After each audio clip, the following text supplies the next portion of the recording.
자, 오늘 예비적 요리 주님의 기도로 시작하겠습니다. 성부와 성자와 성령의 이름으로 아멘. 하늘에 계신 우리 아버지, 아버지의 이름이 거룩히 빛나시며 아버지의 나라가 오시며 아버지의 뜻이 하늘에서와 같이 땅에서도 이루어지소서. 오늘 저희에게 일용할 양식을 주시고 저희에게 잘못한 일을 저희가 용서하오니 저희 죄를 용서하시고 저희를 유혹에 빠지지 않게 하시고 악에서 구하소서. 아멘. 성부와 성자와 성령의 이름으로 아멘. 예, 지난 시간에 우리가 성사란 무엇인가 라고 하는 것을 배웠고 세례성사까지 배웠어요. 그죠? 예, 성사는 표징이다 라고 하면서 불뱀과 구리뱀을 설명드렸고, 구리뱀은 불뱀에 물린 사람들이 구리뱀을 봄으로 인하여 살아난 것을 사람들이 기억하고, 그 불뱀 형상의 그 심벌이 생명의 표지가 되었다 라고 우리가 배웠습니다. 그랬죠? 그리고 세례성사를 배우면서는 우리가 사실은 그게 조금 어려운 말로 여러분이 원죄론이라고 하는 걸 배우신 거예요. 원죄론. 원죄가 무엇인가. 근데 원죄가 무엇인가를 확실하게 이해하고 계시면 여러 가지 신앙생활 하는데 여러 가지 큰 도움이 된다는 거죠.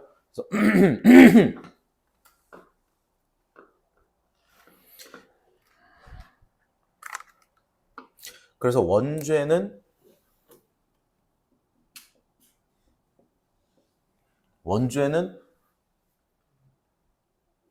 어떻게 설명할 수 있냐면, 원죄는 행위가 아니라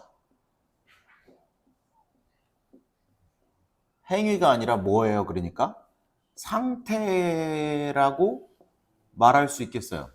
상태. 어떤 상태. 그죠?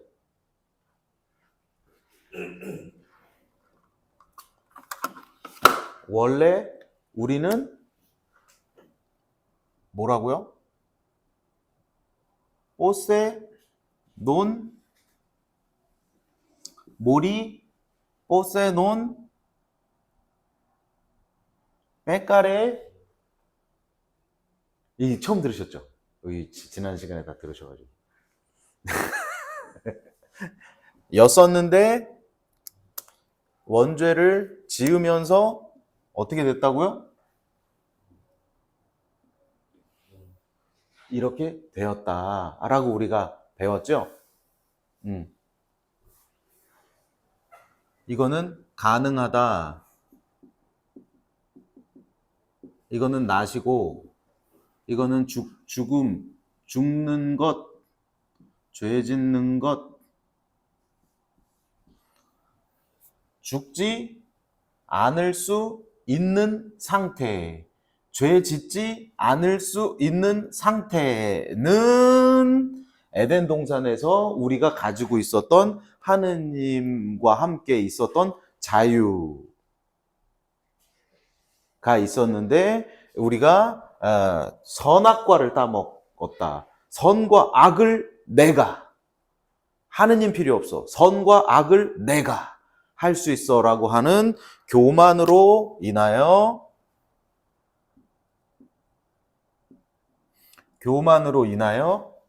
사람은 죄 짓는 것을 할 수 없는 상태가 되지 않아서 죄 지을 수밖에 없는 상태가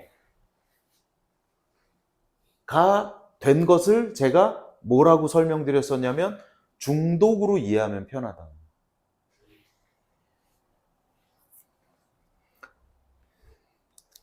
그것을 창세기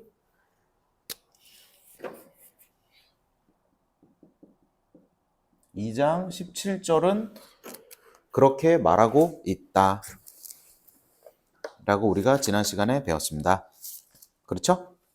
창세기 2장 17절, 선과 악을 알게 하는 나무에서 따 먹는 날 너는 반드시 죽을 것이다. 그러니까 선과 악을 따먹지 않았을 때 너는 죽지 않을 수 있었다. 죽지 않을 수 있었다. 그런데 그것이 가능해지지 않았다. 죽지 않을 수 없을 것이다.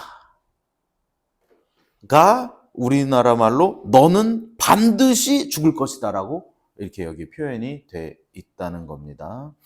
이렇게 되고 나서 있잖아요. 요렇게 되고 나서. 그러니까 여기 요 부분을 우리가 잘 살펴보면 원래 자 2장 7절 한번 보세요. 거기 힌트가 있어요.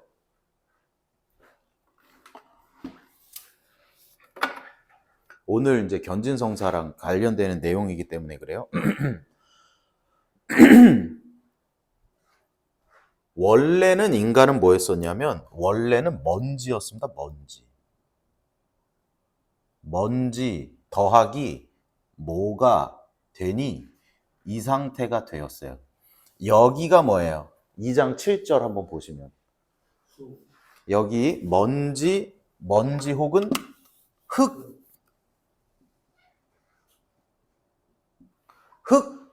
더하기 뭐는 수문 그죠?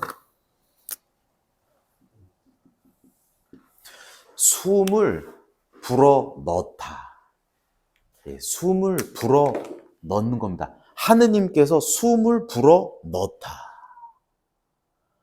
당신의 모상대로 창조하시고 숨을 불어 넣었더니 그러면 여러분들께서 판단하시기로 이렇게 하느님 나라에서 영원히 살 수 있는 이 상태가 되도록 만들어준 것은 흙이에요? 숨이에요? 여기서 이걸 잊어버리는 여기서 여길 숨을 잊어버리는 작업이 뭐예요? 선과 악을 내가 알겠다. 나 숨 필요 없어. 내가 할 거야. 그러니까 이거 그 다음이 더 재밌어요. 그랬더니 사람이 여기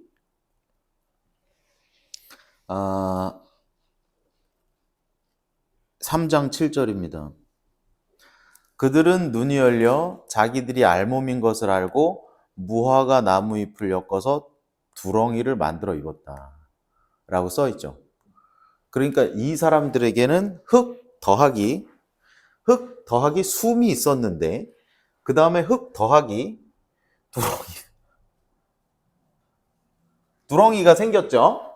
그죠? 흙 더하기 두렁이. 이게 뭐예요? 이게 두렁이가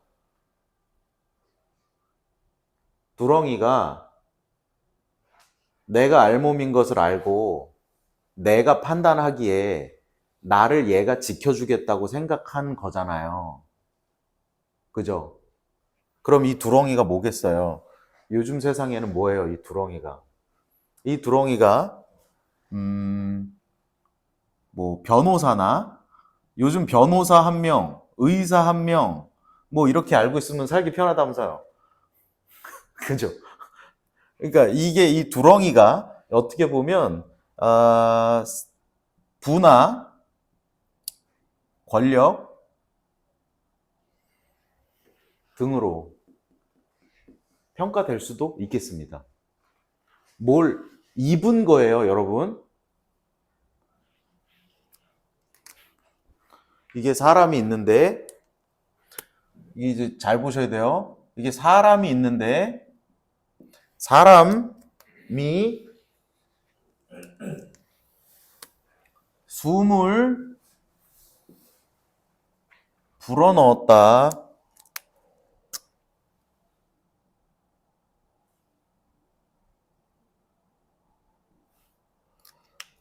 두렁이를 입었다.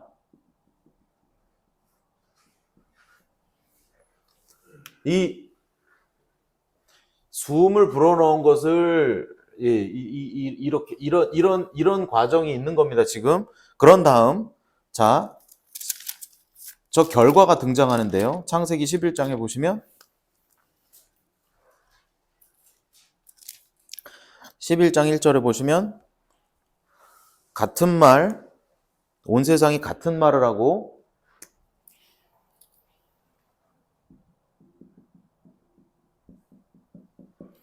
온 세상이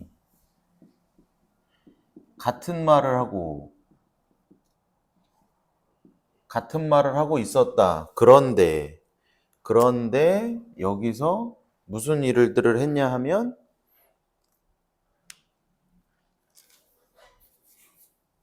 무슨 일을 하였습니까? 4절에 꼭대기가 하늘까지 닿는 탑을 세웠다. 자, 꼭대기가 하늘까지 닿는 탑.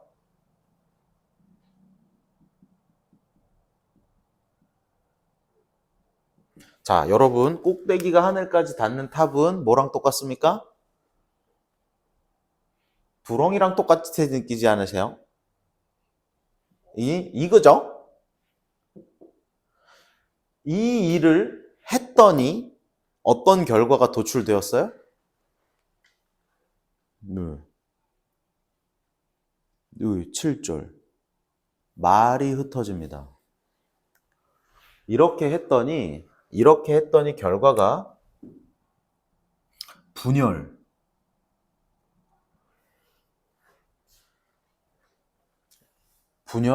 온 땅으로 흩어짐. 이런 일들이 발생한 겁니다, 여러분. 그죠?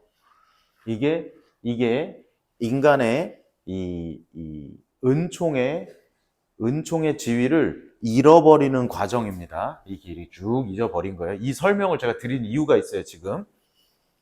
자,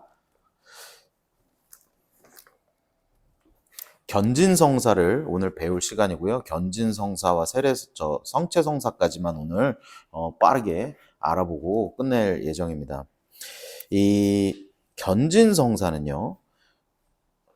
저 교재 154쪽을 좀 보세요.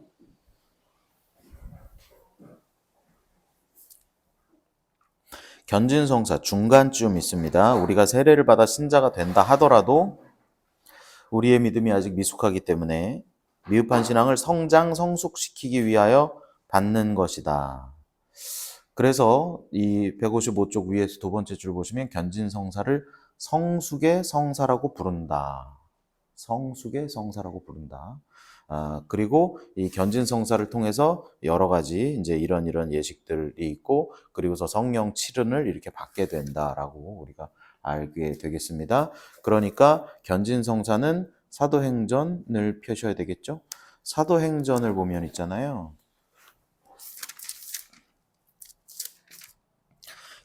사도행전 2장에 보시면 이런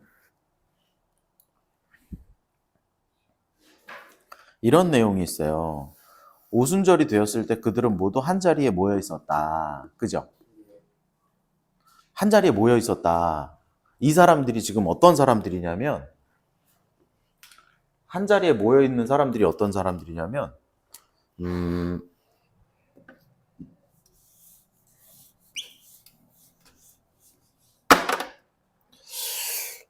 흙인데 그 예수 그리스도의 행적을 다 체험하고 그죠? 이렇게 뭔가 이렇게 아래서 깨어나기 직전의 병아리 같은 모습이라 그럴까요? 이 사람들이 분명히 예수님께서 사람을 살리고 부활하시고 하는 걸 다 봤어요. 승천하시는 것까지 다 봤어요. 그리고 온 세상에 가서 복음을 선포하여라 라고 명을 받은 사람들이에요. 그런데 못 나가요. 지금 못 나가. 이 상태예요. 이 상태. 못 나가요. 세상으로 못 나가. 왜 못 나가요? 죽을까봐 못 나가요. 죽을까봐. 그것은 인간의 한계입니다. 인간의 한계. 인간의 한계를 깨나가지 못하는 거예요. 죽을까봐. 그런데 거기서 무슨 일이 벌어졌습니까, 여기? 갑자기 뭐가 불었다고요? 바람이 불었다. 이 바람은 뭐예요? 바람이 뭘까요? 뭐겠어요? 숨이죠. 그죠? 바람이 들어가는 거예요. 또. 사람이 그렇게 내팽개 쳤어도 또 들어가는 거예요. 숨이 팍 들어가면 무슨 일이 벌어지냐 하면 여기서 쫙 이제 이 사람들이 이 온 세상에 나가서 복음을 펼쳐야 될 이 제자들이 아직 이걸 깨지 못하고 아직 딱 딱 준비가 되어 있는 그 상태라고도 할 수 있겠죠. 깨지 못하고 딱 이렇게 하고 있는데 성령께서 바람을 팍 이렇게 부르시면 8절입니다. 7절 이하부터 보시면 이 사람들이 막 표현의 능력을 주시는 대로 다른 언어로 말을 하기 시작했어요. 그랬는데 이 사람들이 다른 언어로 말을 시작했다고요. 여기 다른 언어.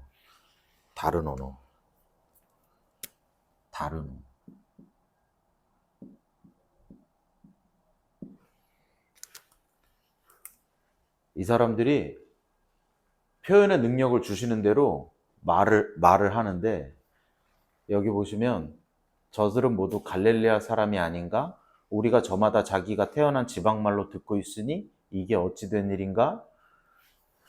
숨을 불어넣었더니 무슨 일이 벌어졌다고요? 여기 이게 무슨 일이 벌어졌다는 거예요 지금? 이 일이 벌어지고 있죠. 그러면 이 사도행전 2장은 명백하게 무슨 얘기를 하고 있는 거냐면 창조 질서의 회복을 말하고 있습니다. 성령께서 신기한 일을 하시는 게 아니에요. 이 창조 질서의 회복을 말하고 있습니다. 숨을 불어넣으시면서 온 세상이 같은 말을 하게 하셨다라고 하면서 자유를 주시는 거예요. 자유. 이 상태가 다시 되니까 그럼 그때부터 사람이 무슨 일이 벌어진다고요? 죽음이 두렵지 않은 거죠. 그리고 나서 성령께서 하시는 일을 가장 명확하게 제가 보기에는 제가 이해하기 아주 좋은 데가 어디냐면 바로 2장 14절 이하에 나오는 베드로의 오순절 설교입니다. 베드로가 이제 드디어 입을 열었습니다, 여러분. 베드로가 입을 열어서 설교를 시작합니다. 그런데 내용이 그렇게 새로운 내용은 아니에요. 우리가 익히 알던 내용입니다. 이걸 베드로가 몰랐을까요? 예루살렘 주민 여러분 이 사실을 알아야 됩니다. 여러분이 알고 있던 모든 구약의 내용들 예수님으로 다 성취되었습니다. 그런데 여러분 십자가 못 박혀 죽였습니다. 그런데 그런 일들이 이렇게 쫙 있었습니다. 여러분 십자가에 못 박은 예수님이 주님과 메시아로 삼으셨습니다. 했더니 사람들이 꿰찔리듯 37절이요. 꿰찔리듯 아파하며 이제 우리는 어떻게 해야 됩니까? 라고 물으니까 회개하십시오. 그리고 예수 그리스도 이름으로 세례를 받아 여러분의 죄를 용서받으십시오. 이런 얘기를 했더니 무려 그날 신자가 41절이요. 3,000명가량 늘었다. 여러분 생각해 보세요. 이렇게 해갖고 요런 말 한마디 가지고 3,000명이 신자가 늘면 신자 늘리기가 얼마나 쉽겠습니까? 이 정도 내용 갖고 제가 판단하기엔 이 정도 내용 갖고 3,000명 마음 움직이지 않습니다. 이건 누가 한 일이에요? 성령께서 하신 일입니다. 성령께서 하신 일이에요. 성령께서 하신 일이라고 우리가 찾아낼 수 있어야 됩니다. 그러면 우리가 견진성사를 받는다. 견진성사를 받는다는 것은 세례성사를 굳건하게 하는 성사이기도 하고 성령 칠흔을 받는 성사이니까 견진성사를 받아 우리가 베드로처럼 설교하면 그때부터 우리와 함께 누가 일하신다고요? 성령께서 일하신다. 성령께서.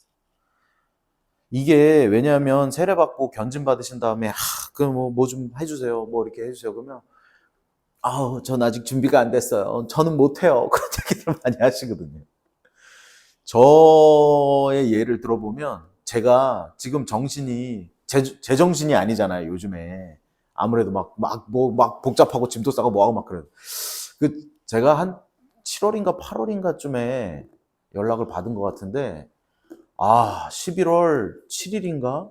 그 부평지구에 그 꾸르실료 강의를 해달라는 거예요. 제가 지금 강의하고 그럴 제 심리 상태가 아니에요. 그렇잖아요. 그런데 거기서 저는 어떤 응답을 했을까요? 아멘 하는 거죠. 아멘. 제가 합니까? 어차피 제가 해도 제가 하면 무슨 제 지식이나 뭐나 백날 뽐내봐야 아무 일도 벌어지지 않습니다. 그런데 주님께서 판단하셔서 너의 입을 통해 내가 일하고 싶다 하시면 아멘 해야지. 어떻게 합니까? 아멘 해야지요. 그래서 가겠습니다 그랬어요. 그리고 나서 굉장히 큰 고통의 시간을 보냈죠. 2시간 동안 할 말이 없으니까 가가지고 이렇게 저렇게 얘기를 한 거죠. 그래가지고 어쨌든 11월 7일에 그걸 무사히 마치고 11월 7일에 했나? 지난주 주일에 했는데 그게 며칠이에요? 11월 1일인가? 8일 8일 아니고요. 7일이 금요일. 8일이 토요일이죠. 네. 9일이 주일이죠. 2일 날 했나 봐요. 11월 2일. 그래서 11월 2일에 제가 특강을 잘 마치고 쫙 그냥 마치고 너무 홀가분하고 너무 좋다. 너무 좋다. 신난다 했는데 그저께 또 전화를 받았어요. 12월 7일에 또 무슨 강의를 했다. 그래서 제가 no 했는데 어떡합니까? 아니 떠나기 전날이라도 해라 그러면 네 그러고 하는 거죠. 제가 무슨 강의를 좋아한다든지 무슨 뭐 강의를 했고 뭐 그런 것 결코 그런 차원이 아니고요. 저는 제가 여러분들께도 이런 강의를 하고 있지만 정말 이 강의도 여러분들의 마음속에 성령께서 함께 하시기를 바라는 마음으로 제 시간과 노력과 그걸 들여서 너의 입으로 내가 움직이겠다 라고 말씀하시는 주님의 선택과 주님의 결정에 우리가 순응해서 그 일을 할 때, 우리가 할 때, 움직일 때 그 성령의 이 바람이 우리 모두를 다 풍요롭게 만들어준다는 거예요. 성령 7은혜 그리고 성령 9가지 열매의 특징은 그렇습니다. 그 은사가 공동체를 위한 은사로 나에게 옵니다.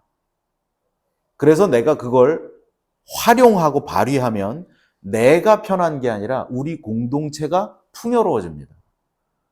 우리 공동체를 풍요롭게 만들 수 있는 선택 내가 할 수 있습니다. 그리고 우리 공동체에게 피해를 줄 수 있는 선택 내가 할 수 있습니다. 못하겠습니다. 안 합니다. 그러면 내가 힘든 게 아니에요. 우리 공동체가 힘들어집니다. 그 사람을 위해서 했었어야 되는 일이 있어요. 그래갖고 제가 신학생 때 성령 기도 같은 거 이렇게 해보면 그 왜 이렇게 그 표현의 능력을 주시는 대로 말하는 은사가 어떤 사람에게 만약에 있잖아요. 이 사람이 일어나서 뭐라 그래요. 말도 안 되는 말로 뭐라 그래요. 뭐라고 그래요. 근데 그 사람 귀에는 그게 들린 거거든요. 그러면 이 사람 일어나서 뭐라 그러잖아요. 그러면 어떤 사람이 이 말을 듣고 어떤 사람은 그게 또 한국말로 들려요. 그럼 이 사람이 해석을 해줘요. 그러면 이 사람에게 내려온 말, 이 사람이 해석해준 걸 우리 모두가 귀로 듣고 풍요로워졌잖아요. 그런데 분명히 귀에다 들리는데 이건 무슨 말이야? 입 밖으로 안 냈다. 그럼 이 사람이 해석할 수 있나요? 해석 못해. 근데 이 사람이 뭐라고 하는데 우리는 다 그대로 들렸는데 어떤 사람도 분명히 한국말로 들렸을 거거든요. 근데 이 사람이 이 생각은 갑자기 왜 든 거야? 저 말과 이 생각난 건 관련이 없지? 하고 이 사람이 입을 닫으면 이 사람만 이상해지는 거죠, 뭐. 그렇죠? 그래서 견진성사를 통해서 우리가 받는 은사를 이렇게 우리가 활용하는 것을 쉽게 우리가 생각하기로 이 세례를 받은 사람이 운전하는 건 자기 승용차를 운전하는 거라고 보면 견진을 받으신 분은 버스 운전을 하고 있다. 이렇게 생각하시면 편합니다. 그럼 버스 기사가 운행을 안 하면 승객은 갈 수가 없습니다. 네. 그래서 이 성령의 은사는 쓰면 쓸수록, 그걸 은사 개발이라 그러는데요. 은사 개발. 쓰면 쓸수록 수량이 많아지고 쓰면 쓸수록 물이 맑아집니다. 저도 그래서 이런 허접한 강의를 왜 계속 하고 있냐 하면 하다 보면 언젠가 좋아지겠지. 언젠가. 이렇게 한 10년, 20년 하다 보면 언젠가 들을 만한 강의가 나오겠지 하는 어떤 그런 나의 맡겨진 바의 임무로 우리가 그런 일들을 해 나가고 있습니다. 그래서 우리가 이 견진성사는 어차피 견진 받으실 때 강의를 또 한 번 들으실 거니까 요 정도로 마무리를 하고 그 다음에 성체성사로 우리가 넘어가려고 합니다. 성체성사는 말이죠, 여러분. 성체성사야말로 우리가 정말 잘 알아들어야 합니다. 성체성사는 163쪽이고요. 7성사 가운데 가장 핵심이고 중심이 되는 성사입니다. 핵심이 되고 중심이 되는 성사예요.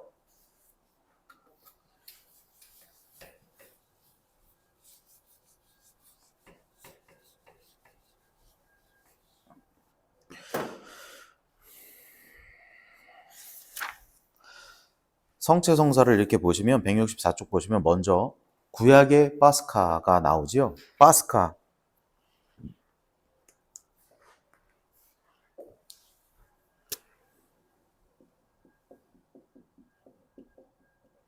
파스카는 지나가다라는 뜻인데요.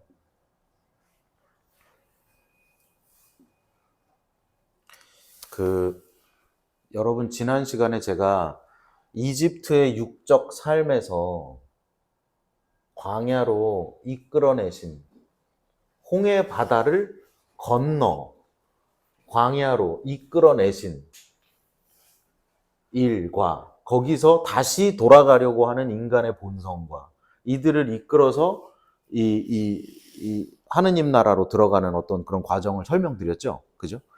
근데 이때 마지막 나오는 날, 사실 그날은 어떻게 보면, 생각해보면, 이 이집트 땅에서 나온 것을, 기념하는 날이니까 인간 본성을 뛰어넘은 날이기도 해요, 그날이. 그런데 그 마지막 날, 이 10번째 재앙이, 10가지 재앙이 나오는데, 10가지 재앙은 다른 것이 아니라 사람들이, 우리 왜 지혜서에 보면 그런 내용이 나와 있어요. 지혜서에 보면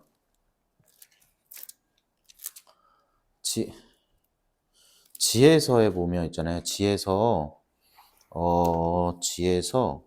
10 지혜서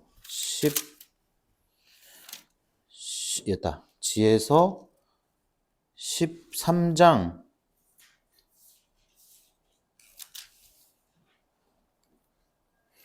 지혜서 13장 18절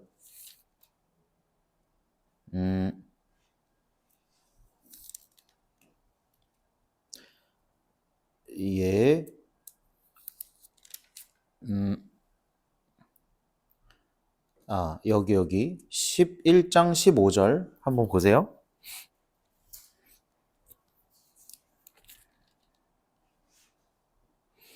11장 5절부터 보시면 돼요. 11장 5절부터 보시면 이런 내용이 써 있습니다. 이게 지금 10가지 재앙을 설명하는 구절입니다. 그죠? 10가지 재앙.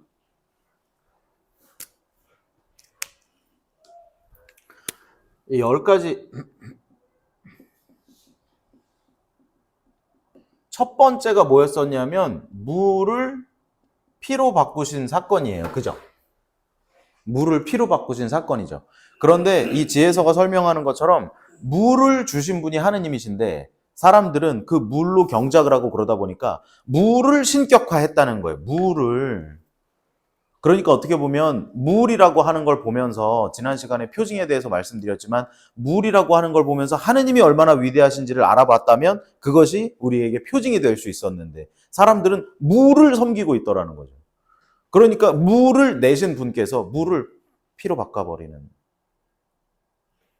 물이 다 쓸모가 없어졌어요. 거기 이렇게 샘물처럼 끊임없던 강물이 피와 뒤엉켜 더럽혀진 아기들을 죽이라는 명령에 대한 벌이었습니다. 이렇게 쭉 얘가 설명을 해주고 있습니다. 그리고 나서 15절부터 보시면 벌레들을 숭배하게 한 저들의 미련하고 불의한 생각에 대하여 벌을 내리시려고 지각 없는 생물들을 떼지어 보내셨습니다. 그죠? 그래서 두 번째 개구리, 그 다음 뭐예요? 모기, 등을 계속 보내시는 거죠. 이렇게 보내시는 거죠. 계속. 그러니까 그 보내시는 것들이 어떻게 보면 이 18절부터 보시면 이 하느님께서는 여태까지 창조되지 않아서 알려지지 않은 야수들도 입김 대신에 불을 뿜어내는 야수들도 악취를 내는 연기를 내뿜는 야수들도 불꽃을 내쏘는 야수들도 다 보내실 수 있었고 19절 경악을 일으키는 그 모습만으로도 저들을 전멸시킬 수 있었는데 그런데 23절 당신께서는 모든 것을 할 수 있으시기 때문에 모두에게 자비하시고 회개하도록 자꾸만 그들에게 기회를 주셨다는 거죠. 계속 기회를 주셨는데 너희들이 섬기던 것들을 하나하나 다 이렇게 당신께서 움직이실 수 있다고 하는 걸 보여주시면서 일부러 하나하나 하셨는데 인간이 회개를 하지 않았어요.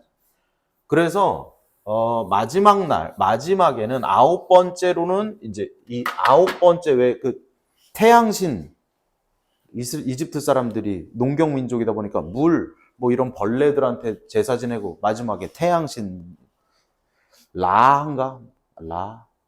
그 있잖아요. 태양신. 그러니까 9번째 재앙이 어둠이잖아요. 그리고 10번째 재앙은 이제 죽음의 그림자가 들어가기 시작하는 겁니다. 첫 번째 아들들을 죽이는 일. 첫 번째 아들들을 죽이는 일에서 이스라엘 사람들한테는 아까 흙에 숨을 불어넣어 뛰어넘게 해주신 것처럼 보세논 모리가 만들어진 에덴 동산에 지위를 다시 획득하게 해주시려고 하는 작업으로 너희에게는 그 일이 지나가게 해주겠다. 그런데 징표가 필요하다. 상인방과 문설주에 양의 피를 바른 집은 내 자녀들의 집이라 생각해서 내가 지나가겠다. 이 지나가겠다, 지나간다, 이 굉장히 중요한 거예요. 그죠? 이게 죽음에서 생명으로, 이집트에서 가나안 땅으로, 그죠?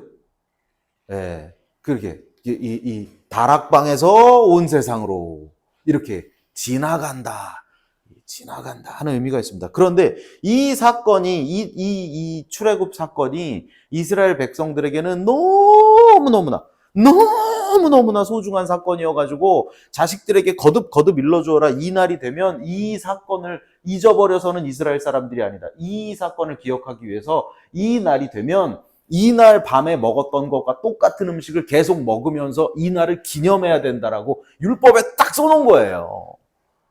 그래서 금방 일어나서 나갈 사람처럼 허리에 띠를 메고 급하게 먹어라. 급하게.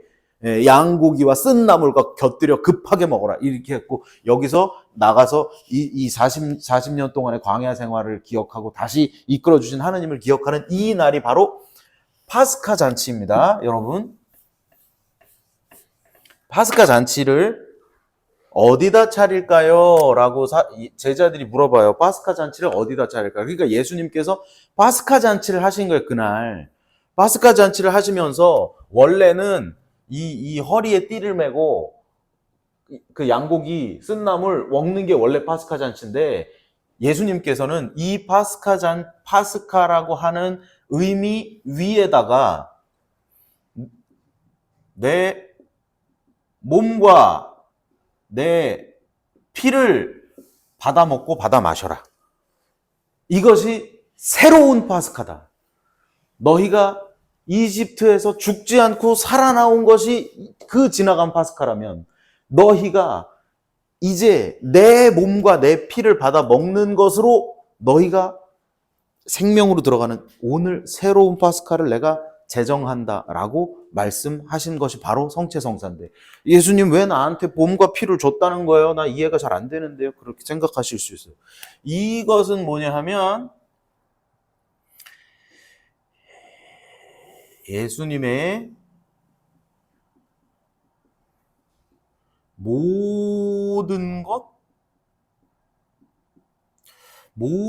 것을 내어주는 사랑 등으로 해석할 수 있습니다. 제가 옛날에 보좌 신부할 때요, 꼬맹이들이 제 차에다가 스티커를 막 붙였어요. 어느 날 세차를 한번 했는데요, 스티커가 다 떨어졌어요. 어떤 꼬맹이가 저한테 불같이 화를 냈어요. 많이 실망을 하였다며. 왜 그런가 하고 봤더니, 그러니까 얘네들이 제 차에다가 스티커를 막 붙이고 나서 요것들이 미사를 나오면 와갖고 이제 보는 거예요. 내 스티커 잘 있나를 보는 거예요. 그런데 저는 몰랐죠. 그게 그런 의미인지 몰랐지. 여러분 스티커를 보면 있잖아요. 스티커를 이렇게 보면 스티커가 종이가 이만한데요. 이게 옆에 이렇게 조그만 스티커들이 이렇게 붙어 있고요. 가운데 큰 게 하나 있어요. 그게 전부야. 그거는 내 마음이야. 그거는 절대 뜨면 안 되는 거라는 걸 제가 몰랐어요. 그러니까 조그만 거 붙여놨던 친구들이 그거 떨어지잖아요. 그러면 에휴 뭐 괜찮아 이럴 수 있는데 제가 조그만 거 큰 거를 구별을 못하니까 걔가 그 가운데 있는 큰 거를 떼어갖고 붙여준 걸 몰랐잖아요. 내가 그 큰 것도 아무 생각 없이 띄웠죠. 그랬더니 얘는 엄청 상처를 받은 거예요. 너는 나의 진심을 무시했다. 난 나의 온 마음을 주었는데 넌 그것을 무시했다. 라고 그 어린이는 생각하더라고요. 난리가 났어요. 그리고 저는 한 번의 기회를 더 줘라. 그리고 그게 하나 더 붙여줬어요. 큰 거. 제가 그 본당 떠날 때까지 못 뛰고 잘 붙어있나 늘 잘 보고 잊지도 않아. 이게 지나가면 꼭 봐요. 큰 거 붙어있나. 그것은 그 아이의 온 마음이었습니다. 각자가 사실은 이 수신인들이 그거를 잘 못 받아들일 수 있습니다. 못 받아들이는 경우도 있어요. 만약에 이제 뭐 남성분들끼리 서로 애정을 표현한다면 만약에 제가 이렇게 만약에 떠나면서 제가 마지막으로 제가 내 온 마음을 다해 사랑을 표현하고 가려고 만약에 제가 벤틀리 차키를 탁 드렸단 말이에요. 그럼 마음이 어때요? 이렇게까지 받아도 되나? 이렇게 될 거 아니겠어요? 근데 만약에 제가 어떤 여경한테 내가 벤틀리 이렇게 탁 줬다. B는 뭐야? 이렇게 되겠죠. 나는 내 온 마음을 이렇게 표현해.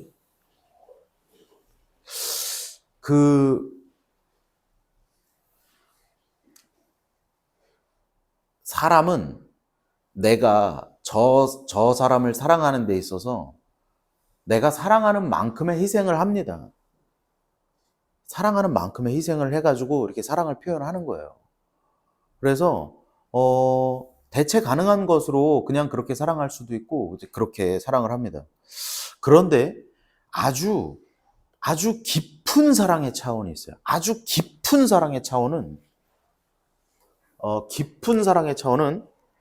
이게 한 몸일 때 제가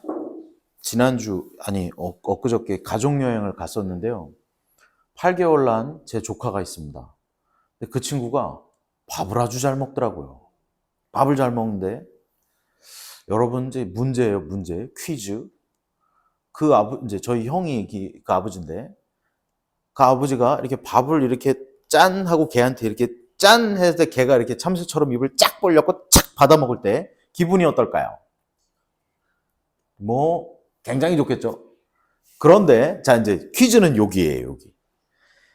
그걸 먹은 걸 본 우리 형의 조카를 향한 사랑과 저의 조카를 향한 사랑이 같을까요? 다를까요? 네. 모르시겠어요? 아니, 그 잘 받아먹은 애가 있고, 걔가 짠 하고 딱 먹을 때, 우리 형이 느끼는 기쁨과 제가 느끼는 기쁨에 차이가 있어요? 없어요? 차이가 있죠. 아, 당연히 차이가 있죠. 제가 느끼는 기쁨은 잘 먹는구나. 건강해지겠구나. 그래, 튼튼하게 커지면 좋겠다 정도의 사랑이잖아요. 그러면 저는 그 친구에게 앞으로도 대체 가능한 정도의 사랑을 줄 거예요. 그런데 저희 형은 그 친구한테 어떤 사랑을 줘요? 어떤 사랑을? 내 살을 떼어서라도 주는 사랑을 준다고요. 왜 그렇게 줘요? 얘가 나니까. 얘 안에 내가 있으니까. 그렇잖아요. 그죠? 그러면 하느님께서 우리를, 여러분들이 구약을 쭉 읽어 오셨지만 하느님께서 우리를 사랑하시는 그 마음은 여러 가지 것들로 살펴봤을 때 그렇게 남의 집 자식 보는 정도의 대체 가능한 사랑을 우리에게 주시던가요? 그렇지 않아요. 그분은 완전한 사랑을 우리에게 주시는 분이기 때문에 그분이 우리에게 주실 수 있는 것은 오로지 당신 자신밖에 없습니다. 당신 자신을 다 내어주는 사랑을 할 수밖에 없는 거예요. 다 먹어라. 다 마셔라. 먹어라. 마셔라. 먹어라. 마셔라. 가 됩니다. 그래서 여러분, 이 갈라티아서 3장 27절. 갈라티아서 3장 27절.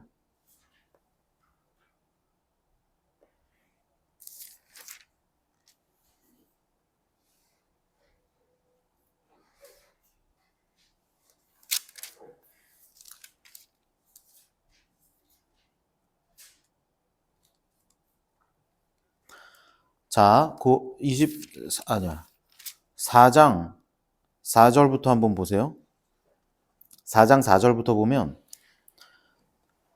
때가 차자 하느님께서 당신의 아드님을 보내시어 여인에게서 태어나 율법 아래 놓이게 하셨습니다. 율법 아래 있는 자들을 속량하시어 우리가 하느님 자녀가 되는 자격을 얻게 하려는 것이었습니다. 진정 여러분이 자녀이기 때문에 당신 아드님의 영을 우리 안에 보내주셨습니다. 이 과정은 어떤 과정이죠? 내가 내 자식에게 밥을 넣어주는 과정과 똑같죠? 그러니까 우리가 아빠, 아버지라고 부를 수 있는 겁니다. 아빠, 아버지라고 부르는 우리는 3장 27절로 다시 돌아가시면, 그래서 여러분들은 어떻게 구원받을 수 있는 거냐 하면, 이 갈라티아서 2장 20절 보면 내가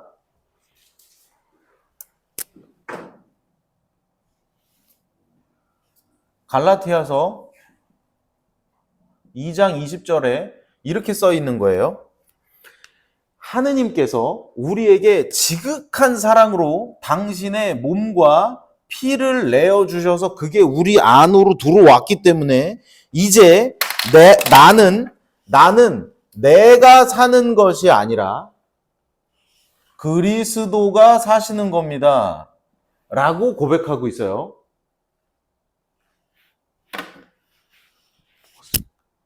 먹었으니까. 이렇게 사는 거예요. 이게 똑같은 일들이 계속 벌어지고 있죠. 그 다음 3장 27절 보면 그리스도와 여기에 그러니까 그리스도와 그리스도와 내가 하나 되는 상태가 지금 돼 있는 우리는 뭐를 입었어요? 그리스도를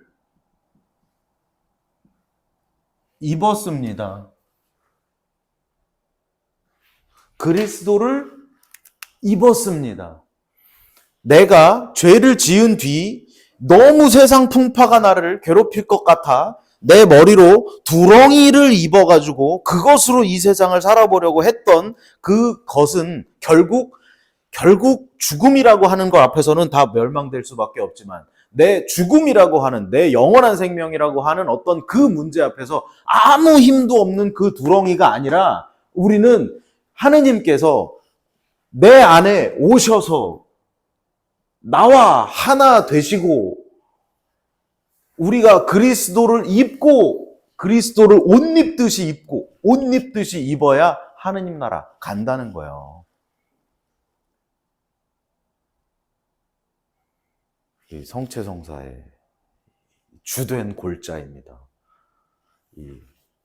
우리가 숨이 불어넣어진 우리가 선악과를 따먹고 두렁이를 입고 말이 흩어진 것을 성령께서 다시 바람을 일으켜 말을 하나로 묶어주시고 당신의 지극한 사랑으로 우리의 모든 죄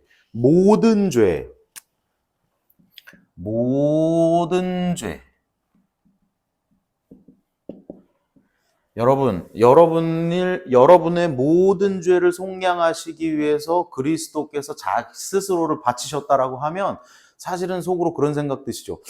내가 그렇게 사람 하나 죽일 만큼까지 죄 짓지 않았는데? 그런 생각이 드시잖아요. 이 천주교에서 말하는 이 모든 죄는 여러분의 모든 죄일 뿐만 아니라 온 인류가 지은, 게다가 과거와 현재와 미래에 지을, 이전에 지은, 지금 짓고 있는, 앞으로도 짓게 될 온 인류의 죄를, 그 온 인류의 죽음을 향한 여정을 막을 수 있는 분은 그분밖에 없다. 하느님의 어린 양밖에 없다. 하느님의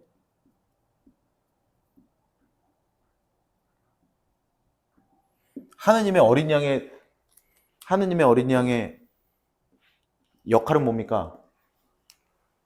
하느님의 어린 양의 역할, 또구려. 하느님의 어린 양의 역할은 뭐예요, 여러분? 지나가게 하시는 거죠. 그죠?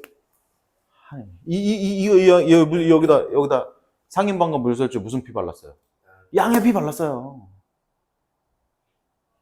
그런데 이거는 요때는 요 사람들이 요 죽음만 지나가기 위해서 양의 피 발랐는데 온 인류의 모든 죄를 대속하시는, 과거에도 현재에도 미래에도 생각해 보시면 얼마나 끔찍한 일들이 많았습니까? 무지에 의한 죄도 있고 여러 가지 죄들이 있잖아요. 그 모든 죄를 대속하실 수 있는 분은 주님 자신밖에 없으십니다. 그분께서는 우리를 향한 지극하고 완전한 사랑으로 가장 좋은 것, 가장 아름답고 가장 완벽한 것을 우리에게 주셨는데 그것은 본인 자신일 수밖에 없었습니다. 그래서 우리는 그분을 받아 먹고 모두 한 몸이 되어 그리스도를 옷 입고 구원을 받습니다. 라고 우리에게 매일매일 우리에게 오시는 새로운 파스카, 성체성사가 우리에게 다가오고 있습니다. 그래서 여러분들한테 이렇게 그리스도의 몸 하고 주잖아요. 그리스도의 몸 아멘 안 하면 안 줘요. 그리스도의 몸 아멘 하고 받아 먹는 겁니다. 여러분, 그것이 대부분의 사람들이 최근에 이제 신자들이 거기에 담겨 있는, 그러니까 사실은 예수님의 몸을 받아 먹으면 예수님의 몸을 저도 먹고 먹으면, 같은 음식을 먹으면 뭐가 되는 거예요? 제가 그리스도의 몸을 받아먹고 내 안에 그리스도가 산다면서요. 그러면 마르티노 형제님이 그리스도를 받아먹으면 뭐가 돼요? 그리스도가 되고, 그 다음에 그리스도가 되고, 그리스도가 되고, 그리스도가 되면 우리가 다 뭐가 되는 거예요? 한 몸이 되잖아요. 한 몸. 같은 양식을 먹는 사람 식구라 그러는데, 한 몸이 되는 거예요. 우리가 한 몸이 됩니다. 한 몸이 됩니다. 한 몸이 되면 그때부터 이웃을 내 몸과 같이 사랑할 수 있는 거예요. 이웃을 내 몸과 같이. 목숨을 다하고 정성을 다하고 힘을 다하고 마음을 다하여 하느님을 사랑하는 일은 이 하느님의 사랑을 깨닫고 그분께 어떻게 사랑을 돌려드릴까 하는 작업이고, 그리고 우리가 같은 빵을 먹고 같은 사랑을 받고 같이 그리스도화 되어 한 몸이 된 뒤에는 이웃을 내 몸과 같이 사랑할 수 있는 거. 그게 가장 큰 두 계명이잖아요. 그렇죠. 기억나시죠? 기억이 안 나요? 어쨌든 이 성체성사의 신비는 이렇게 놀라운 사랑의 신비로 우리에게 오고 있습니다. 그래서 성체 자체를 먹고 나서 성체를 받아 먹으면 우리가 내 안에 그리스도가 사시는 거지. 그리스도가 나를 이렇게 많이 사랑하셨지라는 걸 느끼고 이웃을 사랑하러 나가야 되는데, 성체를 영한 개수나 이런 것들에 목숨 거시는 분들이 있어요. 예? 예. 이때니까요. 막 하루에 막 미사 여러 대 하면서 막 성체를 막 영하느라고 막 그렇게 하시는 분들이 있어요. 굉장히 큰 착각이시고요. 그리고 성체 영할 때 조금 인간적인 얘기지만, 본당에 가면 신부님 하시는 대제병 쪼갠 거를 굉장히 소중하게 생각하시는 분들이 많아요.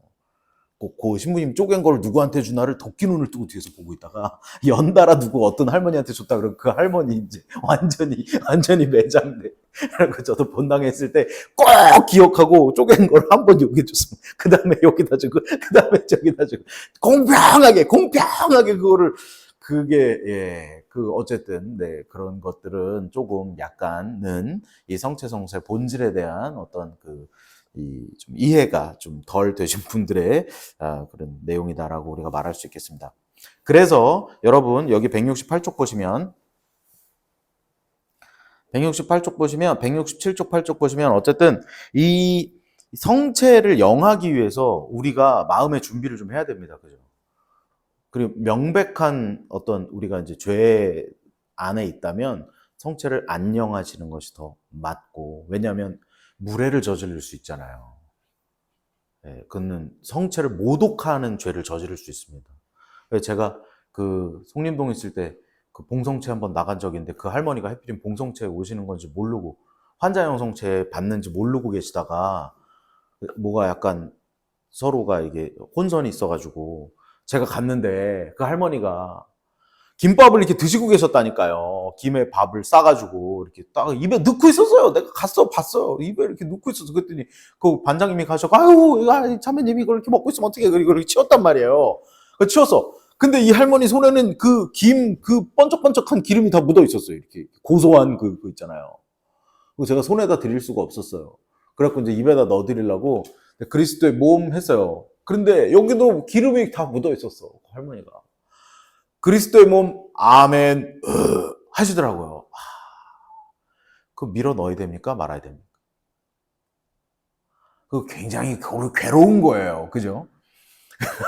괴로운 일이 벌어진다고요. 우리가 성체에 대한 공경의 마음이 없으면 서로가 굉장히 괴로운 일이 벌어집니다. 그렇기 때문에 성체를 영하기 전에는 내가 깨끗한 몸과 마음으로. 아니, 나한테 온 마음을 바쳐. 만약에 제가 벤틀리 차키 들고 찾아갔는데 추리닝 반바지 입고 여기다 주세요. 이렇게 하면 안 되잖아요. 그죠? 깨끗한 몸과 마음으로 주님의 성체를 받아 모실 때는 늘 우리가 마음을 준비를 좀 이렇게 하고 성체를 영하면 좋겠다 하는 그런 내용까지 오늘 공부하였습니다. 영광송으로 마무리하겠습니다. 영광이 성부와 성자 성령께 처음과 같이 이제와 항상 영원히 성부와 성자 성령의 이름으로 아멘. 감사합니다. 고맙습니다.